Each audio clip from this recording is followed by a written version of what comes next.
Hey there everyone, Luke here. Now before we get into talking about the chapters today, I just want to say something quickly now. Now a lot of you know that in each issue of Weekly Shonen Jump, the authors or the artists like to put little comments down to talk about their series or just their daily lives in general. Now one of them was from Boichi this week, and it says, and I quote, "Lately, I get the shivers every time I read Inagaki Sensei's storyboards. This is what you call being on top of your game." Now, that is respect right there, when even the artist of the series that they are drawing can get really hype about the work that they're actually drawing and what they're actually going to be drawing that week. So, yeah, with all that said, this week was quite hype because it seems like this is the end of the arc.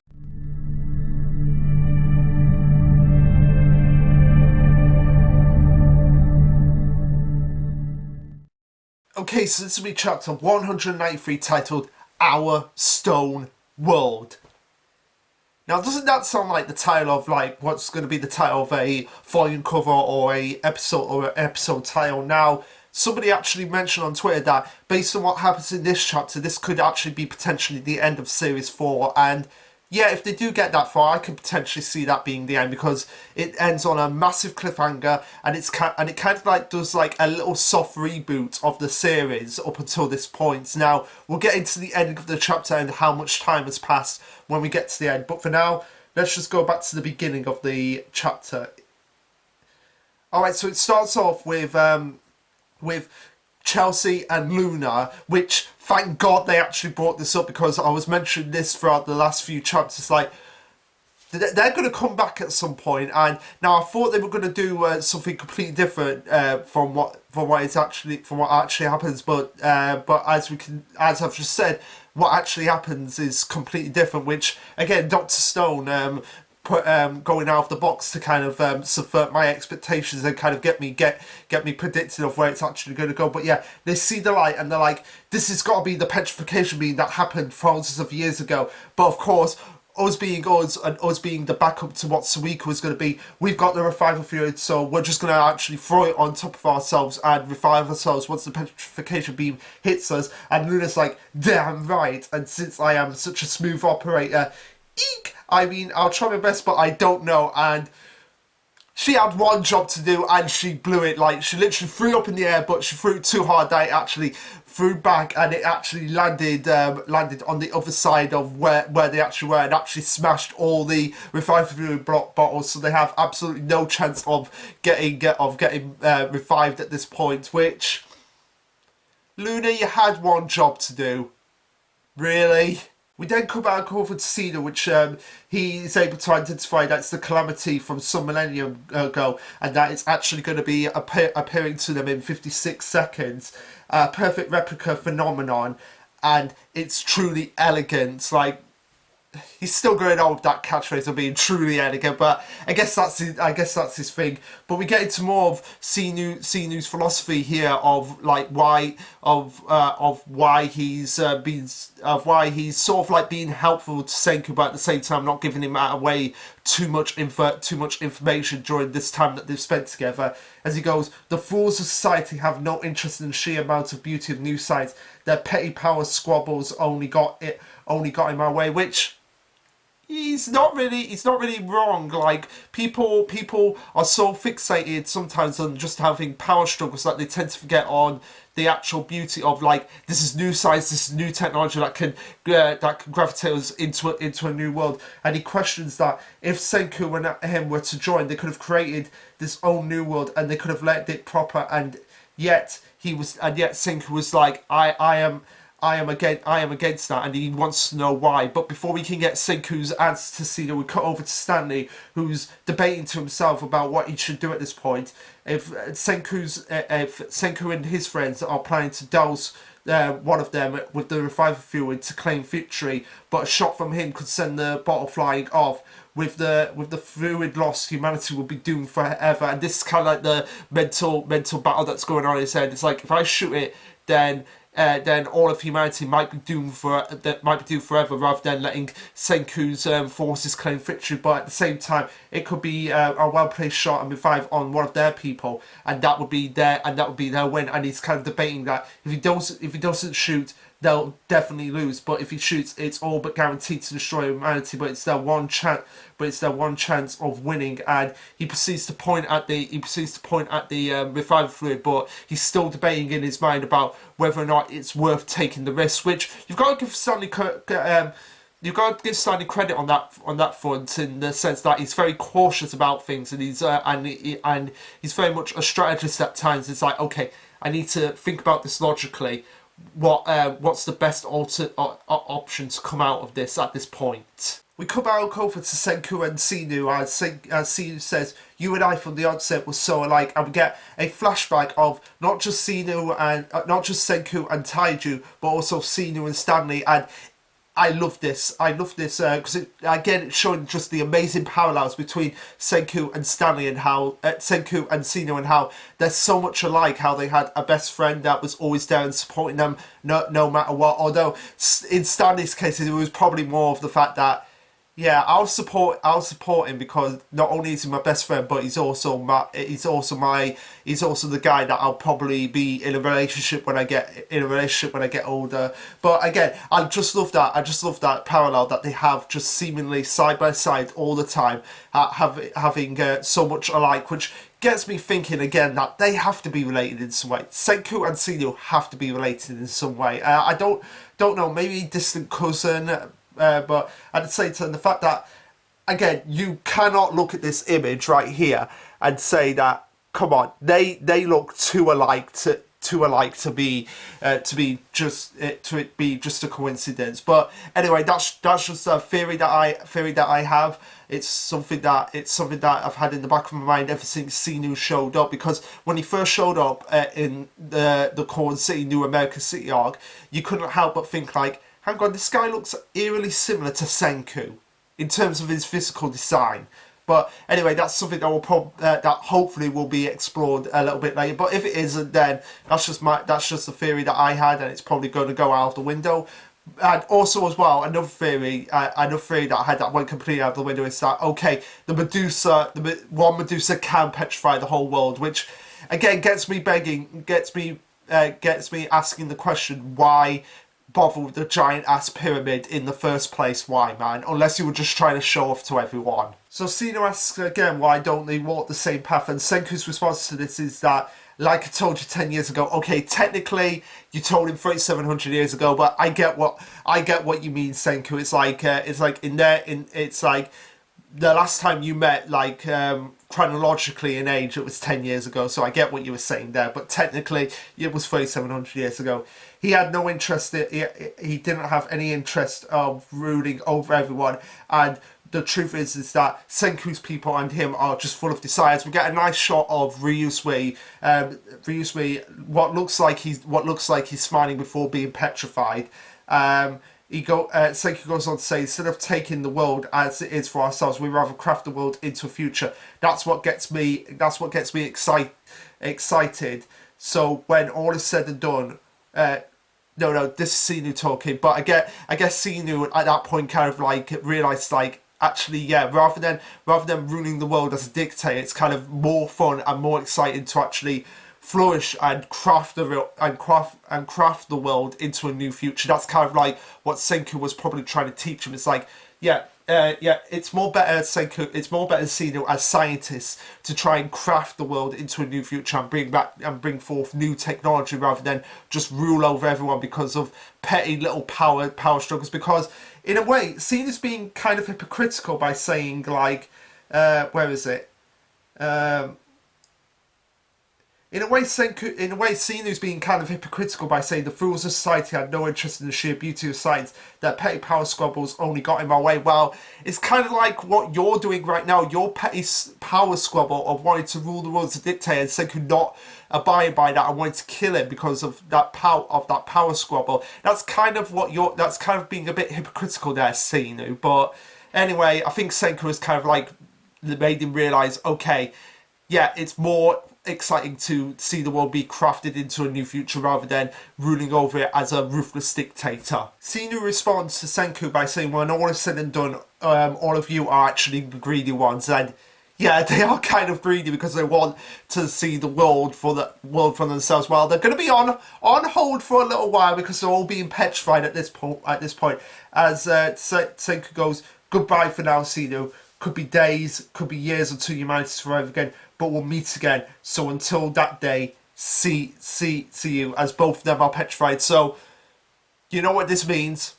A moment of silence for not just Xenu's petrification marks, but also Senku's.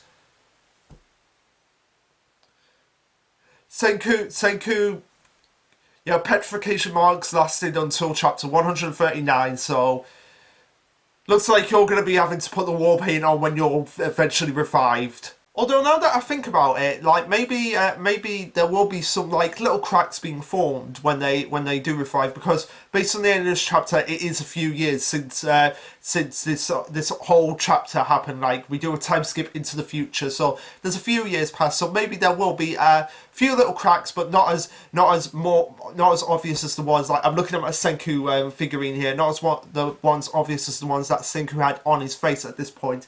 But and also Xenu as well. He won't have like the massively intricate scar on his face from now on. And to that point, neither will Leon. Like he had like the circle and the circle mark on his face. So yeah, that'll be something interesting to see, like what their faces actually look like when they actually are revived. And Stanley as well. So finally, Boichi can no longer be criticised for not including Stanley's mark on his face that he does sometimes in the colour pages. We cut back over to Stanley as he comes to a realisation that they'll want Xenu's expertise, and isn't that great? He could lose this game, but Xenu will be revived, and science will go on. As for my statue, they'll hold it hostage forever in exchange for his help. As he's debating to himself and flashing back on Xenu, and he eventually accepts this fact. Like that's more better, more honourable on my part, rather than letting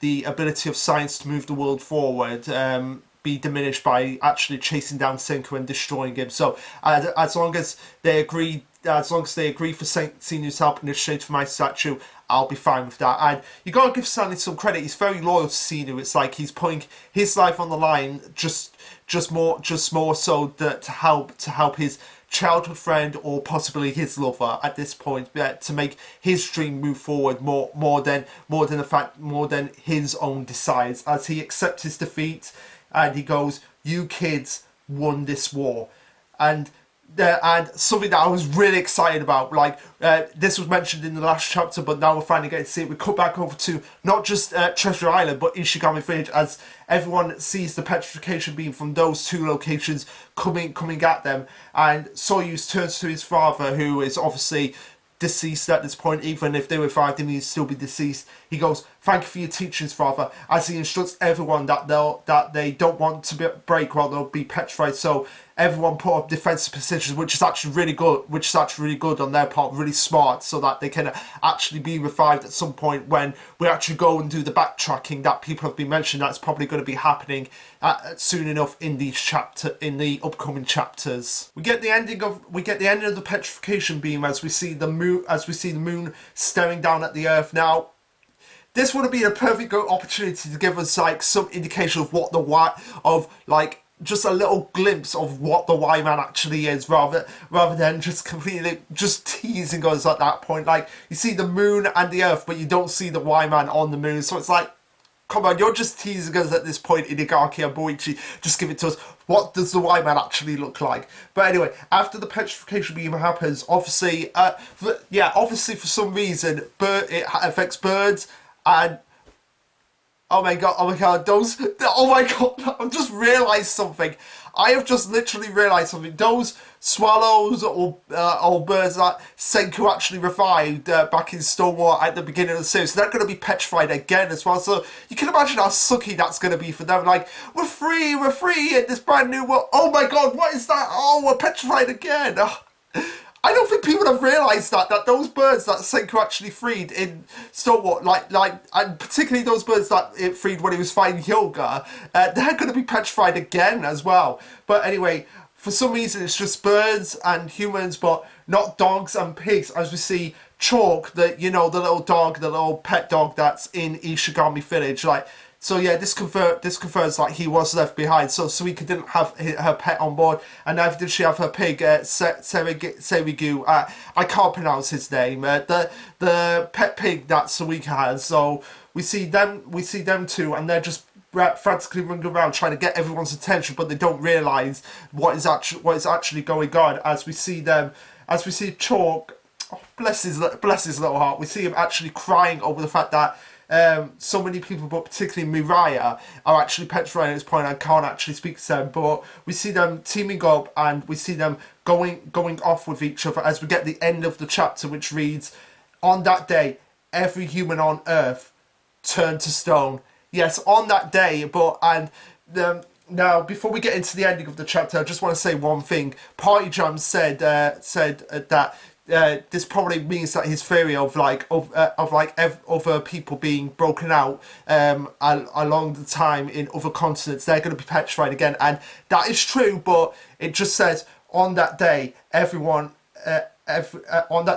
human on Earth turned stone, which this is actually a callback to the beginning of the series, which obviously means that this is probably like to be a sort of mini reboot of the series, because it's doing the callback to the very first ominous message of the beginning of the first chapter. On that day, every human on Earth turned to stone. But for all we know, on that day, everyone on Earth turned to stone. This could actually mean that some countries had people reviving, which saw the petrification being coming. The ones that we didn't see, we only saw the ones that we're familiar with. But they could be like, okay, we've got a plan in motion. We've got a plan in motion. So don't worry about this. It will take us probably a month to revive. So for all we know, there can still be people out there that get revived. Not just in the intermediate time between the most of this chapter and the end of this chapter, but also during the times when they're doing the backtracking to Japan and Treasure Island to revive everyone on there, because Suika's going to bring that up to Senku, like,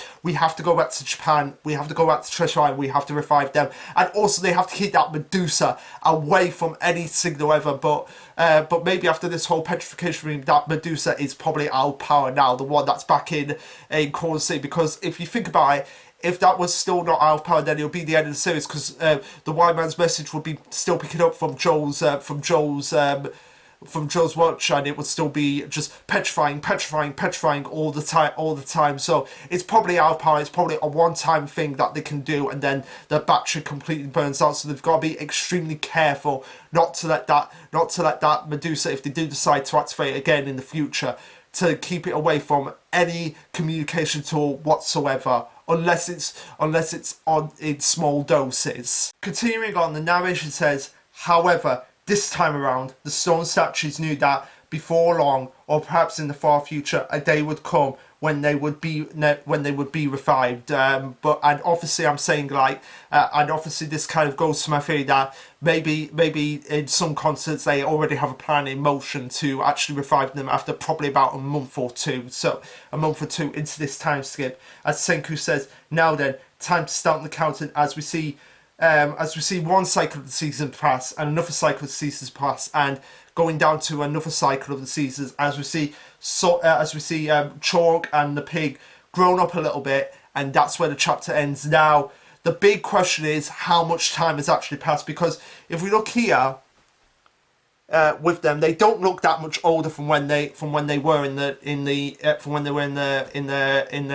original state. Now, I'm no expert on animals, but I'm pretty sure that I just need to find. Let me find what breed Chalk actually is. I know it was put on Twitter.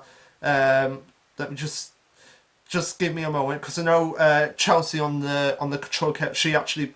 Her and Party Jams will actually talk about this on Twitter. So big shouts out to Chelsea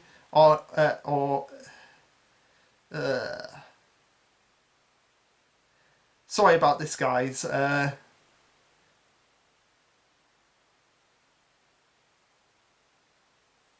yeah, here we go. Chelsea or Chester Boyard, go and follow her on Twitter. Very nice person, really pleasant to talk to, and actually I want to talk to her a lot more in the future. I really respect her as a person after I've been talking to her and getting to know her. So big shouts out to her. But yeah, here we go. Shiba. Okay, he's a Shiba. Now, based on what I looked up, I did a bit of research and typed in Shibas 3 or 4 years old, and it looked, from what the images got, it looked exactly like how Chalk looks like here. So it's probably 3-4 years max. Which, if that's the case, I'd be completely fine with that, because it means that. It means that some of their equipment will be damaged, but it won't be to the point of the fact that they'll have to start all over again, go through all of this again, spend another like 3 or 4 years, go 3 or 4 years going through the same things again and again and again to get it back up. And the big thing is the Perseus. Like, I feel like the Perseus could withstand like 3-4 max years of damage before it would need some repairs, but not enough to be like, okay, we have to spend like 6 months on this. Maybe about a month or two just repairing the Perseus to get it back into full working motion. But that's the thing I'm more curious about. I'm more curious about what's going to happen when someone, particularly when Suika gets revived. Now, one funny thing I have to point out is that a lot of people were like thinking that when Suika woke up, she would come across the pig and Chalk and be like, oh, they're grown up a bit. But I had to completely point out, like, you do realise that they are in Ichigo Village, which is in Japan, and Suika is in South America, so that is not gonna happen. I just found that funny that people were getting so excited about that they didn't put that they didn't have that idea in their idea in their head. Sorry, I fumbled on my words there, but yeah. So big chapter. Probably the ending of the arc, which, if this is the ending of the arc and moving into the next one, that was a pretty epic way to end the arc, and it's probably going to go down as one of the best arcs in Dr. Stone history. But for now, we've got to move on to this. Time skip and find out exactly how many years have passed. But anyway, guys, what did you think of this chapter? Let me know. Like, subscribe, comment, all that jazz. And this will be Lush Luke signing off. Later, guys.